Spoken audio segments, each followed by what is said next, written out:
Hello friends, welcome to my channel and thanks for watching this video. So we have ended with one very important week on Wall Street, and it is heavily led by geopolitical news, and you can clearly see Dow Jones down by 0.61%, S&P 500 down by 0.67%, and the most impacted index is Nasdaq, fallen by 1%, and the VIX jumped up by 10%. So things are looking quite dicey, but we're going to talk about the impact on the chart, and that's the most important thing.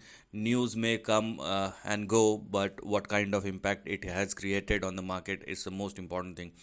Now, the reason behind that is you can clearly see Dow slides 200 point for a fourth day after Trump threatens a tariff on EU and Apple, because Trump calls for 50% tariff on European Union, and obviously Trump says Apple must pay 25% if the iPhones are not made in the US.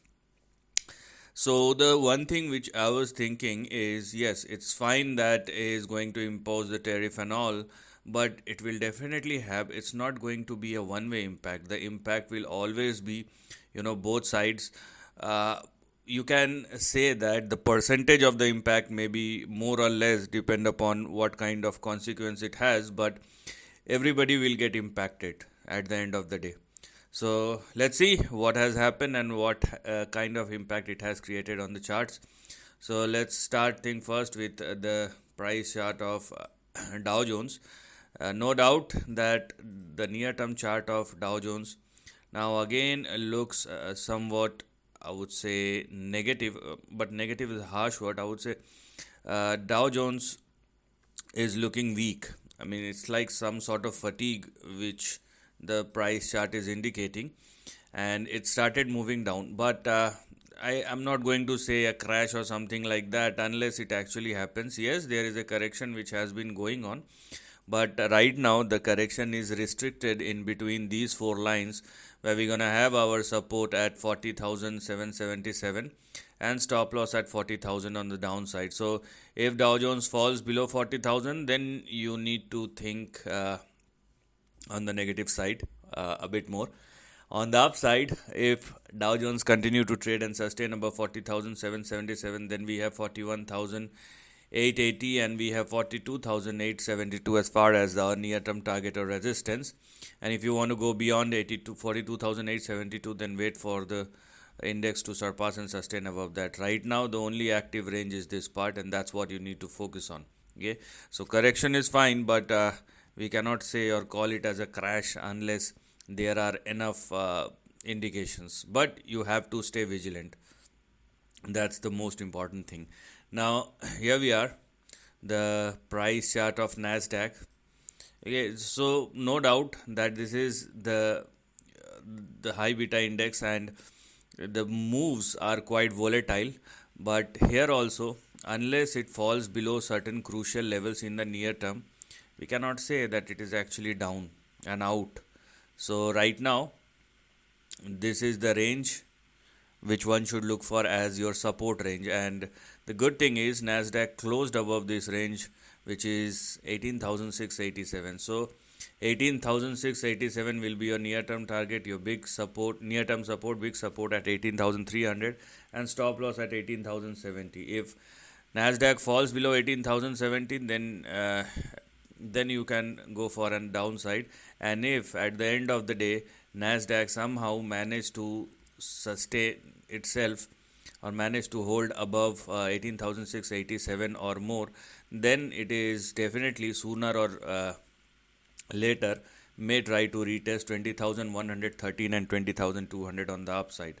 What will happen thereafter is obviously depend upon the price breakout, but this is what the price chart of Nasdaq is all about. Now let's talk about S&P 500. The same kind of pattern which we have seen in Nasdaq, because last time when we have checked S&P 500, it is very close to the breakout level or to the previous resistance level.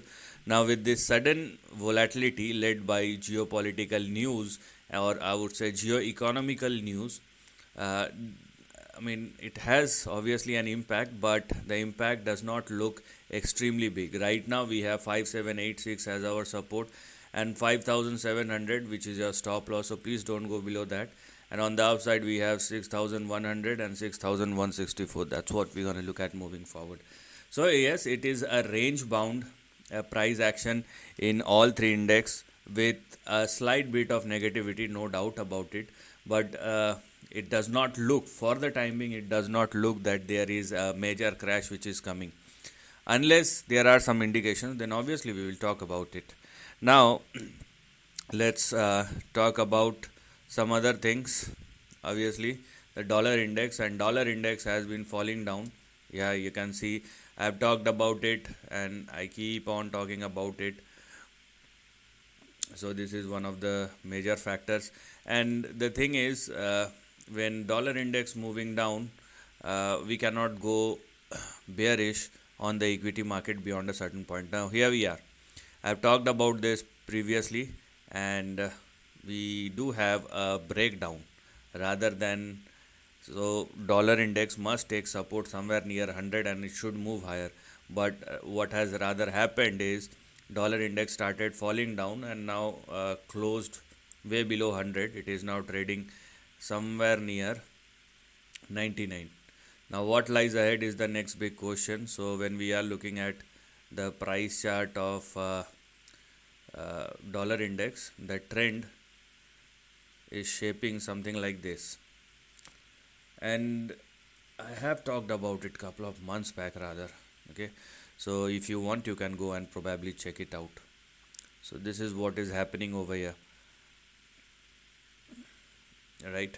So that's why when the indicator itself is showing us a negativity, we cannot go very negative as far as the overall equity market is concerned.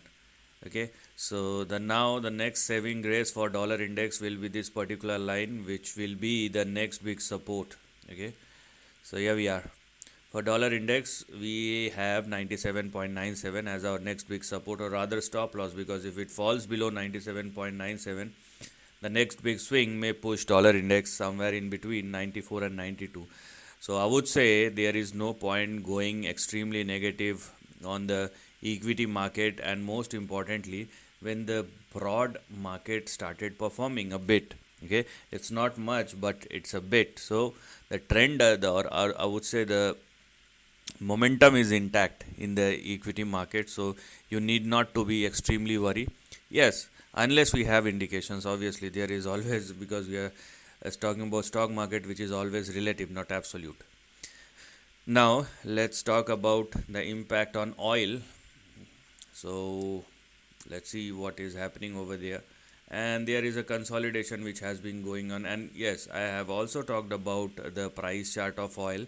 So this consolidation, I would say, uh, is not a positive consolidation. Why? Because we have seen multiple downside, and then the price chart of WTI crude futures is not going anywhere. So technically, what is happening is you may see an upswing in WTI crude futures somewhere in between, which may push futures in between 65 and 67. But the way the trend is shaping up, clearly indicating a move like this. Okay, so it is like a gramophone pattern, and it is a negative pattern. And the move, I mean, we are talking about a possibility right now. So we have one, we have two, we have three, and most probably the fourth move may happen.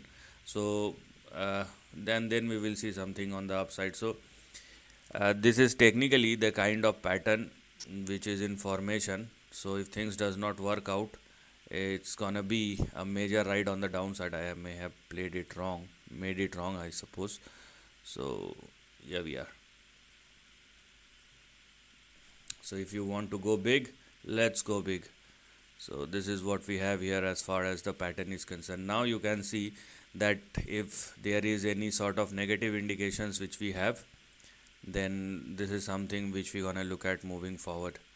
So 1, 2 and 3, if you want to call it as, yeah. So this is what I'm talking about. So it does not look good. It's actually not looking good. And I mean, if oil or if the commodity started falling down, it is not a very positive sign for the global economy. It may be a good sign for the commodity importing countries, but not for the global economy, because it indicates a slowdown in the growth. So, net net, you must not be very worry about this consolidation or about the news flow unless we have enough indications. And meanwhile, the indicators are looking good, stable, and moving positively, which means positive for the equity market, not for the indicators, because dollar index moving down, obviously it indicates the loosening of the dollar, not strengthening of the dollar.